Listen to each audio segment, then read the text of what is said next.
no ka nyathi ma nyako somo. Nikech ok wabi chako yudo mwandu ka wadhi katedo. Onego wachak yudo mwandu ka pod wan korwa. Gimomiyo achopo kama chope kaendi en nikech jonyuolna sacrifice. Magi wacho ni do parents en nyathi ma nyako we watere school kamoro amora monya chope watere. Emomiyo achopo kama ntiere. Koro ajiwo jonyuol ni kik kwede ni ma nyathi ma nyako ok abi tere school kata ma nyathi ma nyako ok abi miye gimonego miye mabro miye dongruok. Wachak gi dongo nyithiwa kuom kamoro amora ma gintie. Ne somo man baba omiya kata mama omiya emomiyo achopo ka. Koro wachako gi miyo joma mine mwandu kaponi wachako kodgi kapod githindo kaka pod gi nyithindo manyiri. Koro wachak miyo gi mwandu kapod gin kanyo. Then gibro ng'eyo kata kako manage. You know, tabu moro ma winjo ka jomoko wacho ni pesa ok ohero koko. Ng'ama dhako sungore ka en gi mwandu. And because samoro nok opuonje management kapod otin. Koro ka wachako miyo gi mwandu kapod gitin, mokwongo wadhi loso joma nyalo rito mwandu. Very good managers. Makata kodhi katedo.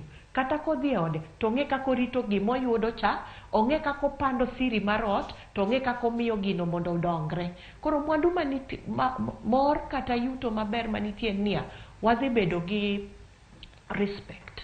Bedo ni in gi dhako mosomo, kata dhako manyalo yudo mwandu, manyalo rito mwandu. Iyudo ka society, anyuola be mi luoro makende. Nekech in gi ng'ato manigi mwandu to nya rito to nya miyo mwandu no nyuolore. Koro gimokwongo en that prestige.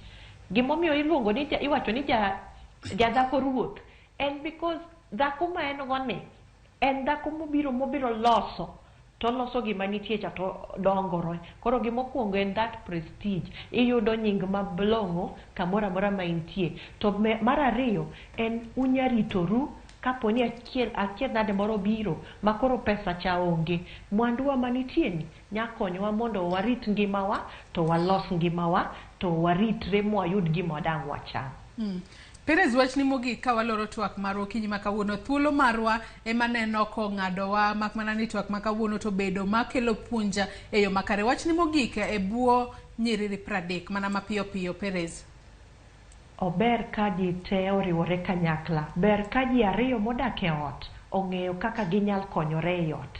Ober kaka ji ariyo modak e ot nyalo loso mwandu gi kanyakla nikech wasebedo familia.